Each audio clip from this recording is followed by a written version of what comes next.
dessas coisas, que a gente coloca Deus num lugar tão inferior, que a gente coloca até a nossa dor mais forte do que Deus. Quem já não falou, né? Eu não vou aguentar. Eu não consigo mais. Eu não suporto mais isso. Ei, você suporta. Se Deus colocou isso na sua vida, se não foi pecado, não é escolha errada, se é processo, porque tem diferença, que às vezes a gente está pecando e está na luta, está no desespero, fazendo tudo errado, contrário, e aí quer que sair forte ainda, quer conseguir vencer o inimigo. Está no caminho errado, vai dar ruim, vai bater com a cara no chão mesmo. Agora, se você está correto, está lutando, está buscando ao Senhor e está na batalha, não, a gente não pode colocar Deus no mínimo aqui, não. A gente tem que colocar Deus lá em cima. E nesse versículo a gente tem aqui, haja luz e houve luz. A criação obedeceu à voz de Deus. A criação obedece à voz de Deus até hoje. Até hoje. Você já viu a maçã da manga? Alguém já viu assim? A banana nasceu uma picanha. Seria bom, né, Toshio? Você ia plantar 10 bananeiras. Não existe, porque a criação ainda hoje obedece à voz de Deus. Lá atrás, Deus liberou uma voz. E até hoje, a criação obedece à voz de Deus. E nós fazemos parte da criação, você e eu. Quem criou você? Quem fez você? Deus fez você. Deus fez você. A gente faz parte da criação. A gente deve responder a Deus como Ele quer. Dar o fruto que Ele quer. A maçã continua dando. A pé de maçã dá maçã. A manga continua dando manga. E nós? A gente continua dando o fruto do Espírito? Não, a gente não dá. Porque a gente escolhe errado. Às vezes a gente até ouve uma outra pessoa falar assim, que raiva, Deus deu livre-arbítrio, eu posso escolher, eu preferia não ter. Né? Um monte de gente fala isso. Porque a gente vive escolhendo errado. Mas Deus não queria um monte de robozinho, Deus queria filho. É muito ruim, não sei se você já trabalhou com gente assim, que o chefe fica ali falando, coordenado, e a pessoa faz tudo assim. Não estou falando de ser correto no trabalho, que vai para o lado da bajulação do chefe, sabe? Né? Não sei se você já trabalhou com gente assim, é muito ruim, sabe? A pessoa fica toda hora ali. Aquela bajulação ao chefe, a idolatria, né? E dentro do coração, às vezes, não é assim. Às vezes você vai no QQ e a pessoa fala assim, eu odeio aquele... Né? Mas Deus não quer isso da gente. Deus quer que a gente dê o fruto do Espírito. Deus quer que a gente exale aquilo que Ele tem. A criação obedece ao Senhor. Até hoje as flores estão lá. O lírio do campo está lá, bonito. Nós vemos os passarinhos cantando e eu nunca vi nenhum passarinho desesperado batendo na minha janela. Tem comida? Porque a criação continua respondendo ao Senhor. Ele falou que daria. E eles vão e confiam no Senhor. Cantam. Né? É interessante que, às vezes, a gente abre a janela, assim, eles estão todos cantando. Eu nunca vi nenhum falando com o outro. Hoje está osso, hein? Não tem comida. Eu nunca vi nenhum, sei lá, um animal desesperado no sentido assim, não tem comida, a não ser nos momentos onde o homem entra e atrapalha as coisas. Mas aquele lugar onde está protegido, cuidado, a criação está redondinha. E na nossa vida não está redondinho. E Deus tem chamado, é isso que Deus falou comigo nessa passagem. Deus nos chamou para dar esse fruto. Deus nos chamou para ser aquele que reflete a vontade dele, reflete aquilo que Ele quer. Ser pequeno Cristo, pequeno Jesus aqui na terra. É muito difícil. Já dizia uns filósofos, difícil é prédio alto, né? Difícil. Difícil é prédio alto. Não é difícil quando a gente está plantado no lugar certo. Tira um bicho ou uma árvore, alguma coisa daquele habitat dele. Você vê o que acontece? O que acontece com a gente? Ninguém vem, muitas vezes, e arranca a gente do habitat, que eu falo no sentido da presença de Deus. Muitas vezes não é ninguém que pega a sua mão e sai arrancando você. É a gente mesmo que fala, eu vou dar uma volta em outro setor, Deus. E ali a gente começa a dar outros frutos. Nós aguentamos tudo que Deus quer que a gente aguente. Às vezes a gente fala, não aguento mais.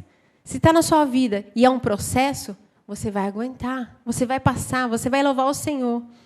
Questionar, colocar dúvida sobre o que Deus falou é o que o inimigo sempre faz na nossa mente. Sempre ele vai falar, será que precisa mesmo ir na igreja? Será? Tudo que a palavra diz que a gente deve fazer, o inimigo vai colocar na nossa mente, será que é mesmo assim? Será que é assim mesmo? Será que não está exagerado? Será que isso? A arma de Satanás, desde Adão e Eva até o tempo presente, é questionar, colocar dúvidas sobre o que Deus falou. E tem direções específicas para esse tempo que Deus está te falando. Deus tem cobrado coisa de você. O Espírito Santo, Jesus falou muito forte no meu coração, tem coisas que eu tenho pedido aos meus filhos. E eles têm fingido que não estão ouvindo. Eles têm falado assim, vou orar, vou pensar, vou ver se é assim mesmo. Colocando várias e várias e várias opiniões na frente daquilo que Deus já falou no seu coração. A gente estava falando um dia aí sobre discipulado. E muita gente aqui aprendeu discipulado de uma maneira muito ruim. Uma pressão, um estresse, um nervoso, um negócio assim, tipo, tem que fazer assim, tem que fazer assado, tem que fazer... O discipulado é simplesmente o seu líder, aquela pessoa que você confiou cuidar da sua vida ali, né? Orar por você, o pastor e tal. É simplesmente ele falando aquilo que Deus já falou no teu coração.